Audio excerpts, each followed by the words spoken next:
ശ്രീരാമനാമം ജപസാരസാഗരം.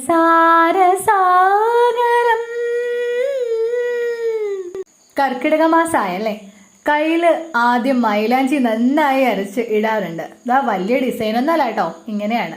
എൻ്റെ ദേവിക്കുട്ടിക്ക് ഭയങ്കര സന്തോഷമായി. നല്ല തണുപ്പുണ്ടെന്ന് പറഞ്ഞിട്ട് കാലിൽ എന്നെ കൊണ്ട് ഇടിച്ചിട്ടുണ്ട്.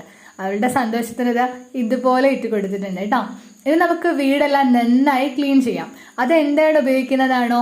പച്ചക്കർപ്പൂരം. പച്ചക്കർപ്പൂരം കണ്ടിട്ടുണ്ടോ? ഇതാ ഇതുപോലെ അങ്ങാടിക്കടകളിൽ കിട്ടും. അപ്പോൾ അതിലൊരു കഷ്ണവും കുറച്ച് മഞ്ഞൾപ്പൊടി. ഇതിൽ നമ്മുടെ പച്ചക്കർപ്പൂരം എങ്ങനെ ഇരിക്കുന്നതെന്നറിയോ? ഒരു പാറക്കഷ്ണം പോലെ, ഇത് കണ്ടില്ലേ, ഇതുപോലെ ആയിരിക്കും കേട്ടോ.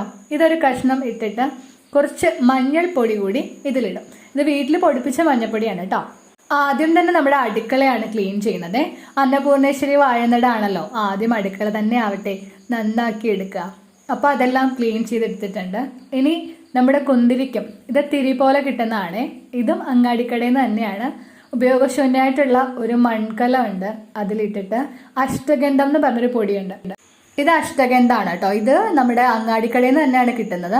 ഇതിന് 30 രൂപയാണ് വില എന്ന് പറയുന്നത്. ഇത് പൗഡർ രൂപത്തിലാണ് കിട്ടുന്നത്. പൗഡർ എന്ന് പറഞ്ഞാൽ പൊടി പോലെയാണ് കേട്ടോ, അധികം തരിതരിയുള്ള ഒരു പൊടി പോലെയുള്ളത്. ഇത് നമ്മുടെ ഉപയോഗശൂന്യമായിട്ടിരിക്കുന്ന ഒരു മൺചട്ടിയാണ്. ഇതിലാണ് ഞാൻ പുകയ്ക്കാറുള്ളത്. ഇനി നമുക്ക് തുളസിത്തറ നന്നായി വൃത്തിയാക്കണം.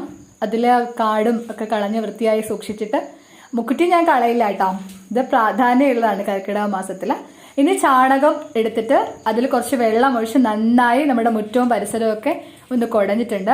അതിനുശേഷം വിളക്ക് കൊളുത്തുകയാണ്. കുറച്ച് നേരത്തെ വിളക്ക് കൊളുത്തണം കേട്ടോ, കാരണം സന്ധ്യാനാമം ചൊല്ലാനും രാമായണം വായിക്കാനും ഒക്കെ കുറച്ച് സമയം വേണമല്ലോ. അപ്പോൾ ഇന്ന് കുറച്ച് നേരത്തെ വിളക്ക് കൊളുത്തുന്നുണ്ട് കേട്ടോ. ഇനി എല്ലാവർക്കും സർവ്വ ഐശ്വര്യങ്ങളും ഉണ്ടാവട്ടെ എന്ന് പ്രാർത്ഥിക്കുന്നു. എല്ലാവർക്കും നന്മകൾ വരട്ടെ. എൻ്റെ വീട്ടിലെ കർക്കിടക മാസം ഒരുക്കാണ് ഞാൻ കാണിച്ചിട്ടുള്ളത്. എല്ലാവർക്കും നന്മകൾ നേരുന്നു.